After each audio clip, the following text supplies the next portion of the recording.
Shalom, friends. Akiva Gersh here. Hope you're doing well. Last week, I shared a fun fact about Israel that was connected to Masada, a very special place in the Judean desert.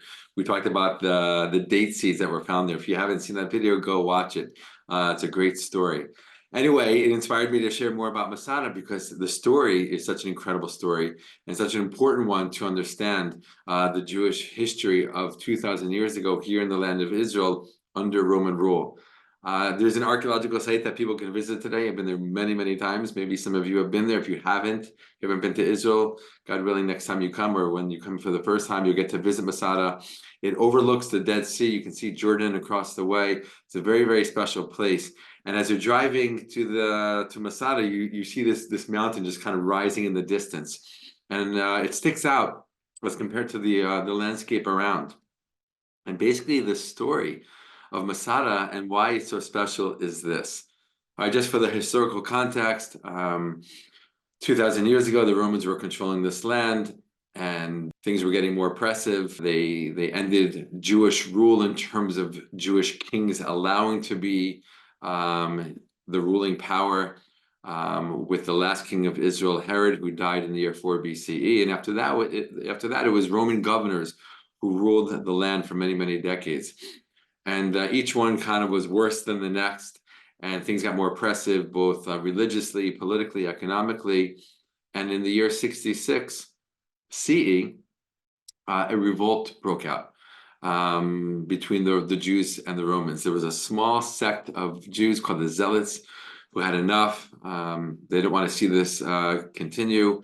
And basically, a revolt got launched, and it brought the entire country, the entire land into the revolt. The revolt lasted for 4 years, from 66 to 70.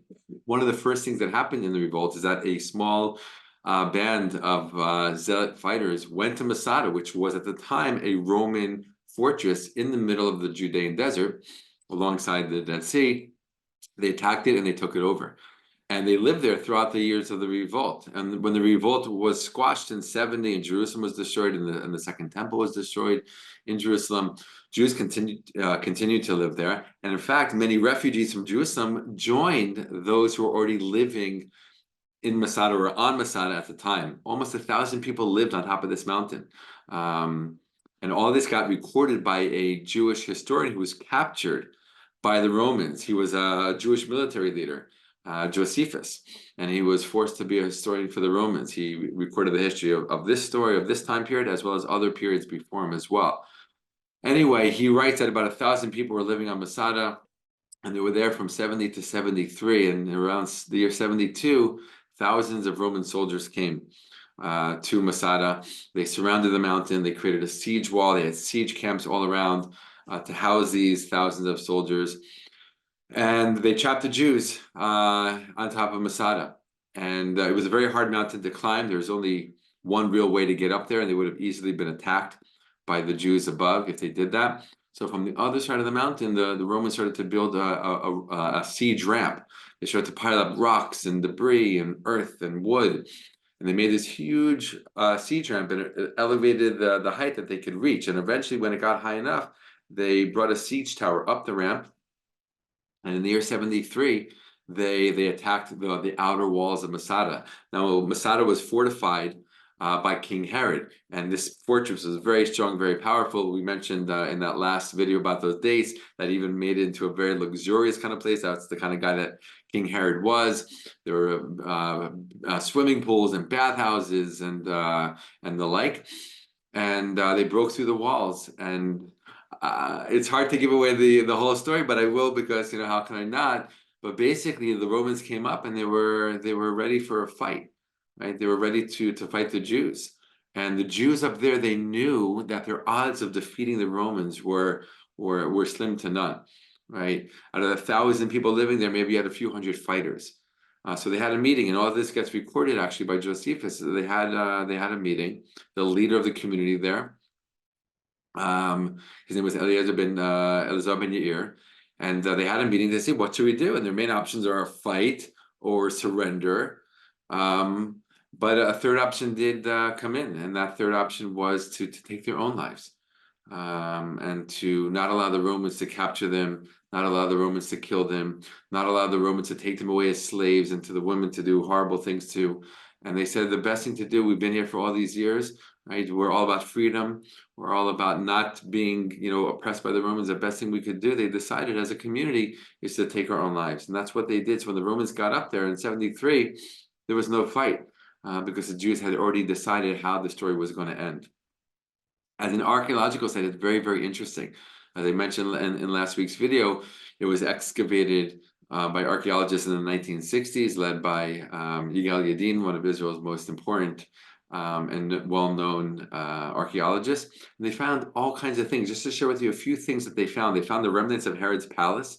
He built a palace hanging off the northern cliff of the mountain, an unbelievable architectural feat. Even for today, but 2,000 years ago when he did this, he had 3 layers literally on the edge of the mountain.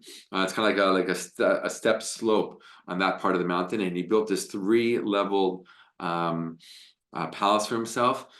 They found the Roman bathhouse, remnants of that. They found remnants of mikvahs, which are Jewish purification baths that people go into for all kinds of various reasons.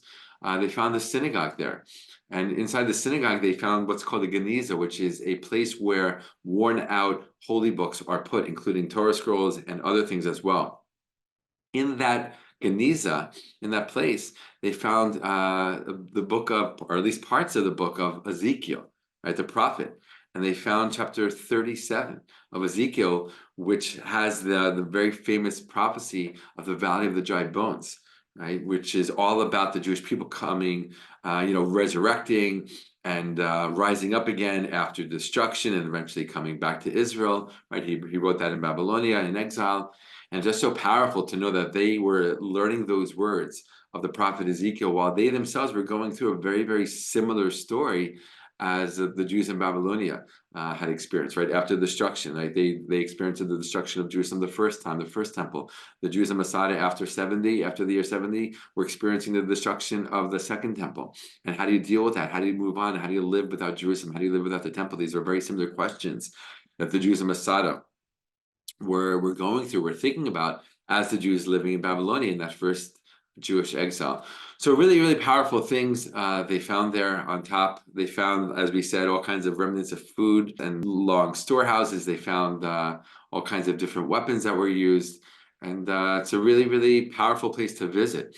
And I'll just maybe end by saying this, that Masada played a huge role in the early years, in the early decades, really, of the Zionist movement, because it became a real symbol eventually, especially in the 1930s, before the creation of the state, for what we cannot allow to happen again. Right? It's kind of like the original never again. It's interesting, before the Holocaust even happened, certain leaders in the community here in Israel, in pre-state Israel, were using Masada to inspire the people, the Jews, the Zionists, specifically the youth, to really internalize this message of never again, that we can never again get ourselves in a situation like the Jews in Masada, got themselves into or were forced into, which was their greatest choices were, fight a fight that you can't win, surrender, or take your own lives, right? And literally, there's this one guy who basically, turned Masada into this symbol and into this teaching tool. He was the first one to bring youth leaders at the time in the 1930s to Masada, tell them the story, show them the place, and inspire them to take that story and its message back to the youth that they were working with.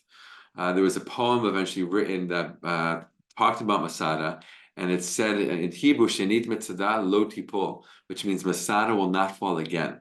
Now, obviously, they weren't talking about the author, the poet wasn't talking about the mountain itself, but basically using it as a metaphor for the modern revival of Israel in its ancient homeland, that Israel, right, cannot fall again, that we can never be in a situation ever again where our greatest options are surrender or fight a war that we know we can't win, right? That we have to be strong enough, that we have to be able to defeat any and all enemies, no matter what the circumstances are.